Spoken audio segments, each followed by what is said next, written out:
Olá, querida amiga, querido amigo, mais um dia para nós, graças a Deus, não é? E nada melhor do que começar esse dia lendo a palavra, refletindo sobre o que Deus espera para nós nesse dia. A vontade de Deus sendo aplicada para a nossa vida nos traz felicidade e segurança, você sabe disso. Escondi a tua palavra no meu coração para não pecar contra ti. É a promessa de Deus em sua palavra. Então, obrigado por sua companhia e também obrigado porque você é um missionário de Cristo. Quando esse vídeo é passado à frente por você, quando essa mensagem de fé e esperança pregado aqui é compartilhado por você para outras pessoas, você me ajuda a pregar o evangelho. As pessoas irão ter contato com essa mensagem, quem sabe assim essa pessoa pode tomar uma decisão ao lado de Cristo e ser salva, não?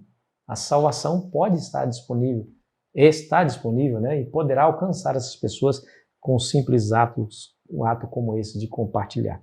Se você ainda não é inscrito no nosso canal, nos ajude e se inscreva no nosso canal e faça parte da nossa grande família do Lição Fácil. Acione as notificações para que você saiba das novidades do canal, tá bom? Ali aquele sininho do lado, coloca ali, clica nele, que é importante você receber as notificações quando o vídeo for postado aqui, tá bom? Se você gostou do nosso conteúdo, no final, deixe o seu gostei, isso é importante para nós. Escreve aqui o que você acha sobre o assunto, se você concorda, se você discorda, não tem problema.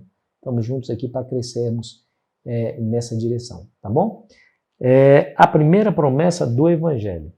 Gênesis 3, versículo 15 e o versículo 21 nos diz assim, ó: porém, inimizade entre ti e a mulher, entre a tua descendência e o seu descendente. Este te ferirá a cabeça e tu lhe ferirás o calcanhar.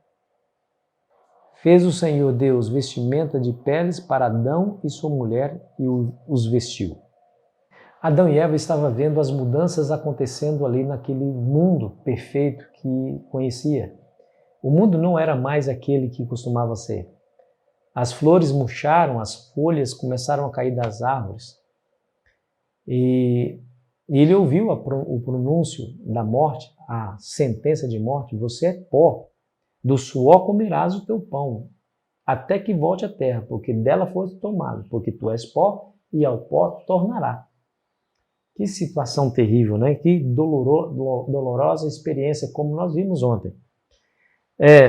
Porém, em meio ao desespero, à dor, à tristeza, o Senhor Deus consolou o coração dos nossos primeiros pais ao pronunciar a sentença contra Satanás.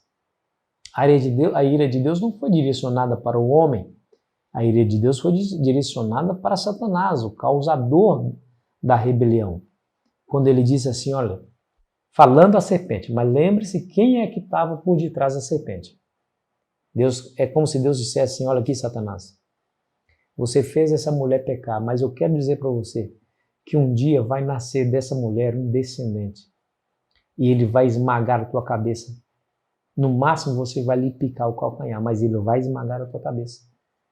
Você sabe que esmagar a cabeça é o golpe fatal, ou seja, vai destruir definitivamente o inimigo. E aqui traz uma palavra que é importante nós colocarmos no coração, entendemos. Quando ele diz assim, porém inimizade, essa palavra no original hebraico, ela é significativa porque sugere não apenas uma controvérsia entre o bem e o mal, não, mas também uma aversão pessoal ao pecado e ao diabo. Ou seja, é assim, ó, a Bíblia diz que todo aquele que comete pecado se torna escravo do pecado. Em outras palavras, se Deus não fizesse nada, os seres humanos estavam condenados a serem escravos perpétuos de Satanás. A vontade do ser humano seria naturalmente inclinada a fazer a vontade do diabo, como escravos do diabo, sem ter poder ou chance de se livrar dessa escravidão. Mas a graça de Cristo, pela graça dele, ele implantou do nosso coração essa inimizade contra o pecado e contra o diabo, a ponto de não sermos mais escravos dele, mas escravos de Cristo e da justiça. Isso foi implantado dentro do nosso coração. Isso não é uma boa notícia? Veja que Deus tinha um plano, né? Satanás, ingênuo, né? Pensou que ia pegar Deus desprevenido, achou que aquela situação seria definitiva, tanto para o céu como para a terra, mas ele caiu do cavalo ao perceber que Deus haveria de ter um plano e colocaria esse plano em prática para destruir o poder de atração que ele teria sobre a humanidade. E assim foi feito. Foi feito o pronúncio da maldição à serpente, e no verso 21 que nós já lemos, fez o Senhor Deus vestimenta de peles para Adão e Eva, para Adão e sua mulher, e os vestiu. Aquele foi o primeiro sacrifício. Bom, pensa bem, se foi doloroso para Adão e Eva verem as flores murcharem e as folhas caírem da árvore, diz Ellen White, nós vimos ontem, que eles choraram mais copiosamente, mais amargamente do que nós choramos por causa dos nossos mortos, ao ver somente uma flor murchar. Imagina como eles devem se sentir, ou eles se sentiram, ao oferecer o primeiro sacrifício de animal, quando eles tiveram que matar um pobre e inocente animal. Imagina que sentimento eles devem ter sentido no coração. Ellen White vai dizer assim, quando Adão, de acordo com as especiais determinações de Deus, fez uma oferta pelo pecado, foi para ele a mais dolorosa cerimônia. Sua mão devia se levantar para tirar a vida que somente Deus podia dar e fazer uma oferta pelo pecado. Pela primeira vez teria que testemunhar a morte. Ao olhar para a vítima ensanguentada, contorcendo-se na agonia da morte, ele deveria contemplar pela fé o Filho de Deus, a quem a vítima prefigurava e que devia morrer em sacrifício pelo ser humano. Viu aí? E foi exatamente isso que aconteceu.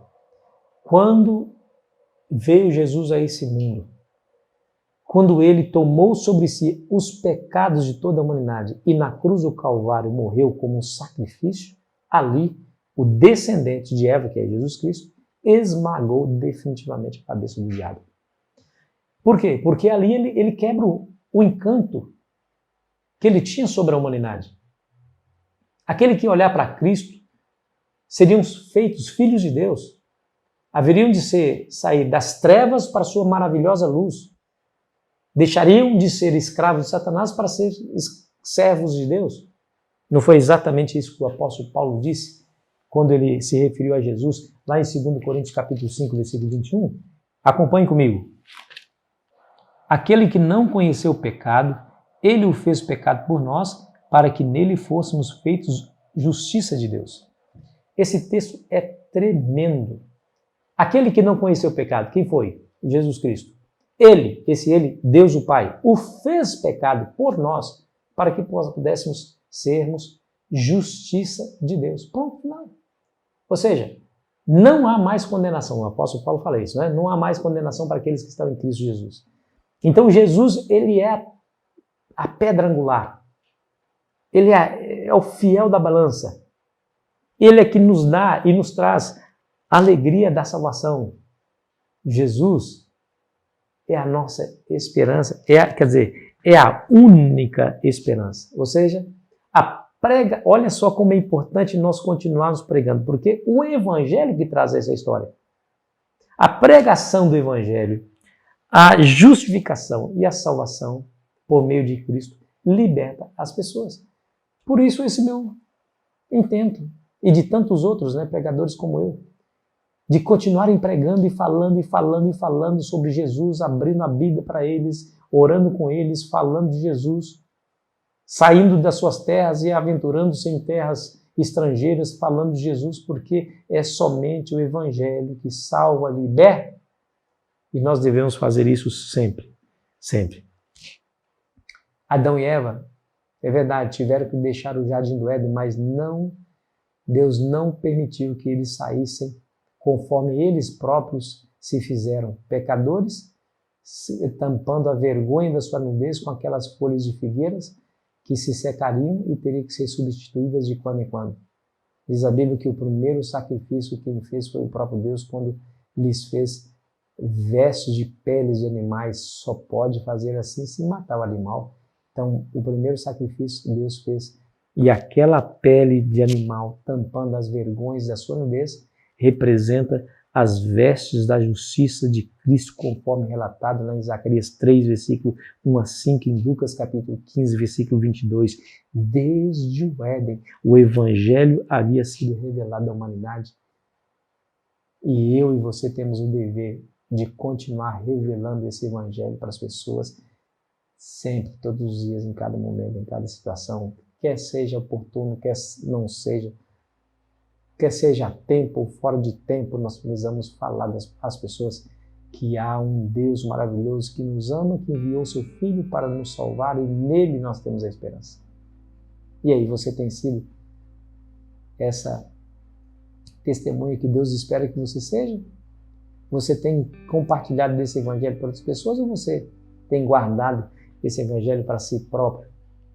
Fazer isso, amigo, é se perder tendo a salvação bem pertinho de si. Não faça isso.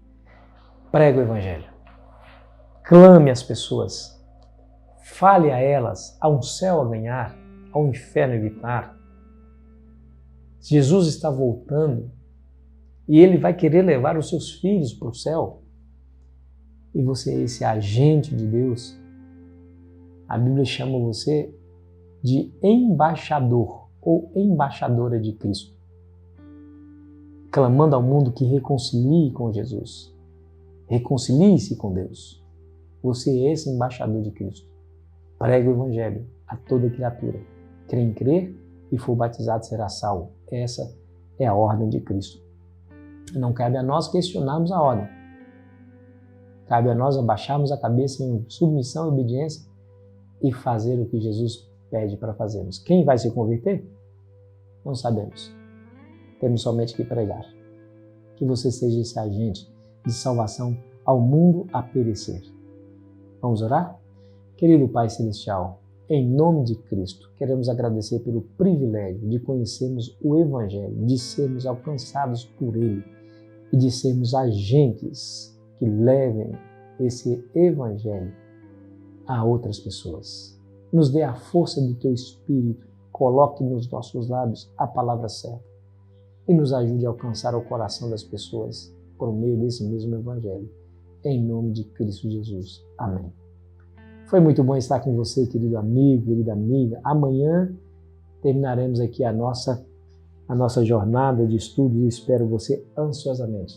Aproveite bem o seu dia.